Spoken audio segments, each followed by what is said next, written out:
y'all, Farmer Dre back at it. Today I'm gonna show you guys the best cover crop when growing tomatoes. So we are out here in high tunnel number 1, and this is where we have been growing tomatoes for the past 3 seasons.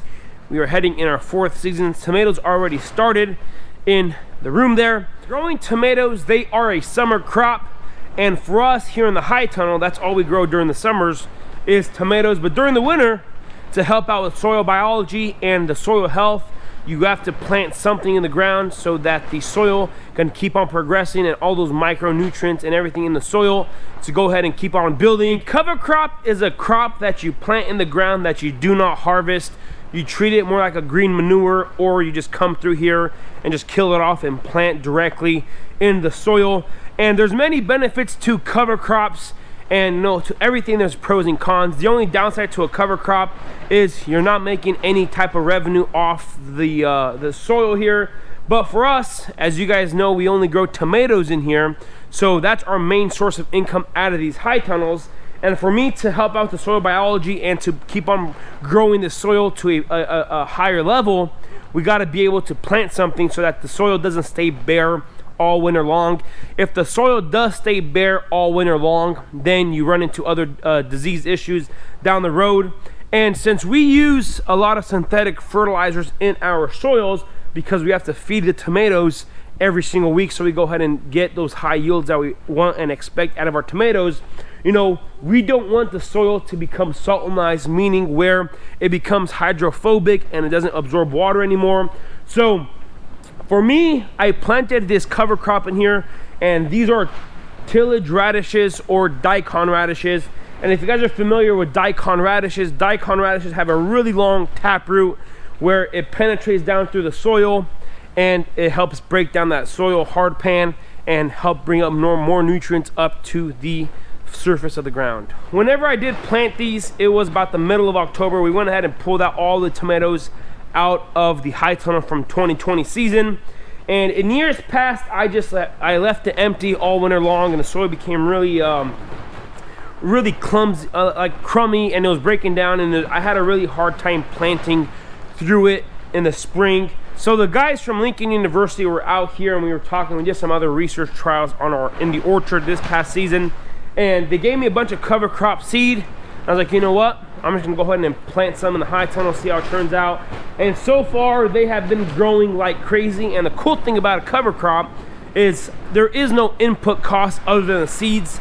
And I believe 5 pounds of Daikon radish seed is like $2 or $3, so it's super cheap and it doesn't really cost you much. But the benefits you get from that cover crop is just gonna be that much more and that much better for the tomatoes down in the future. So as you guys can tell, outside it's pretty windy, it's snowing real heavily, and in here it's nice and warm. But if the audio is a little messed up from the curtains flapping back and forth, that's the beauty of growing in a high tunnel. You get protected culture. Now that these Daikon radishes have been growing for about 2 months now, 2.5 months, I could kind of tell where the fertilizer is really distributed without the high tunnel. And as you can see here, where every single row I put a cable above it so I don't have to ever mark these again. So I just kind of look up and mark them, and you could tell where the rows are and how much more fertilizer there is in between the rows. And over here on this side, the plants are very nitrogen deficient, so that's telling me that I should apply more compost and more manure in here before we plant our tomatoes. But the reason that side of the high tunnel has a lot less nutrients in it is because whenever it rains, for every inch of rain we get, I think like 2,000 or 3,000 gallons of water accumulate over the square footage of the high tunnel, and they go down in the sidewalls. And how the terrain is around our farm and how we set the high tunnels, it's a downward slope towards that side, about a ½ acre that way. So all the water falls off the high tunnel, and then it kind of goes beneath the soil, and it comes in the high tunnel. So I'm guessing that the nutrients from this side of the tunnel here have already been leached out, well, taken up by the tomatoes, of course, and then all the leftover nutrients, whenever it rains, the ground kind of takes them away. So that's why it's very good, and to amend your soil every year, because now I can kind of project and see where the nutrients are going. But this is still, you know, very good for the soil biology, because we have something actively growing here in our soil, and you could tell where more nutrients are applied during the growing season. So let's go ahead and pull a few of these up here, and I've been just checking these back and forth, you know, seeing how cool this is. So that thing snapped off from there. So since I did put 5 pounds of seed in here, these are way overpopulated. There's not supposed to be this many seeds. You know, if you're growing daikon radishes for profit, you just want to put a strip of seeds every inch or 2 inches or so.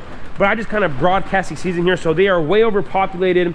So, you know, that's one thing I did learn about these seeds, is you don't want to put too many, because then they don't have time to grow out and expand. But I did find a couple here that are getting quite the size. I'm trying to find a couple fat ones here that are that have been growing. So let's go ahead and check one of these out here. So there you go. Look at that.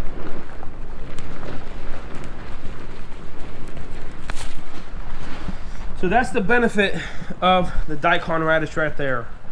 Many benefits to growing these daikon radishes, just because the aeration of the soil. So these roots right here, they penetrate down through and break up that soil line and through the different soil levels.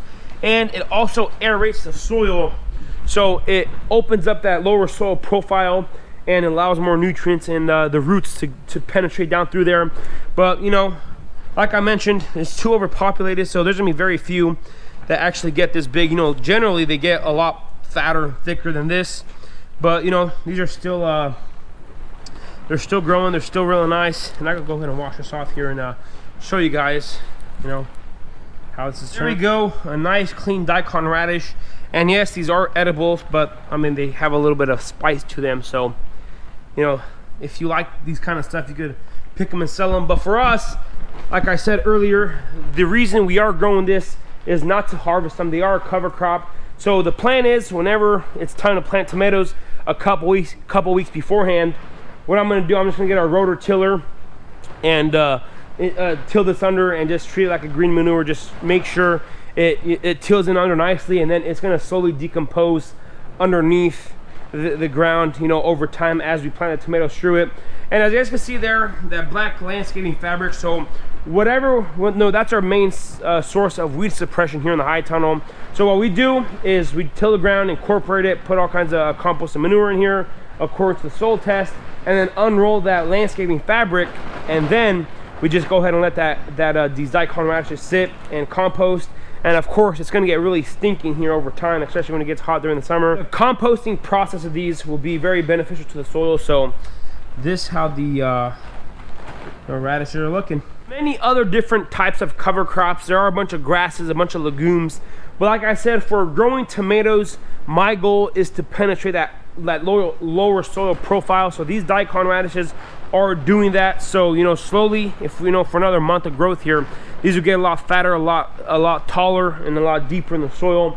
So they're gonna keep on, you know, doing what they're supposed to do. And then of course, we're gonna go ahead and plant our tomatoes in here the last week of February. So that's the goal and the plan. So yeah, daikon radishes are, in my opinion, the best cover crop you can plant whenever you are growing tomatoes during the summer months. And another benefit of you know, watering and irrigating the soil here is to get some weeds coming up through here. So this is lamb's quarter, so it is a warm season crop, but since it's been so warm in here, it hasn't really died off. So this is a weed that gets real fat and woody real faster in the summer months.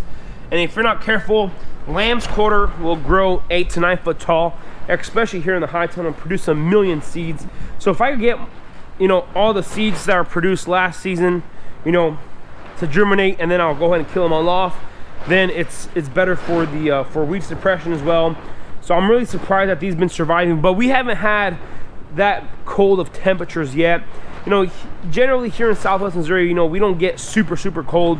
You know, the lowest has gotten so far this winter, it's in you know, in the 15 or 16 degree range. And in the high tunnel here, it might stay, you know, if the soil is really warm, if we've had a week of really warm weather and that soil really warms up, and then the you know, kind of the heat radiance up. So, you know, it could be anywhere from 10 to 15 degrees warmer in here at night, you know, if we have a really warm day. So, you know, some of these weeds will, you know, even though they're a warm season crop, they won't die off. So, you know, there's many benefits of, you know, growing a cover crop. So this is gonna be pretty much it for today. So I just wanna showcase the cover crop here in the high tunnel. And, you know, I'm gonna continue showing these as the weeks go on here, and we're getting ready to plant tomatoes. So this is gonna be pretty much it for today. If you guys haven't already, go and hit that subscribe button, go ahead and smash that like button. If you guys enjoyed today's video, don't forget to hit that notification icon so you guys can be notified whenever I do upload a video.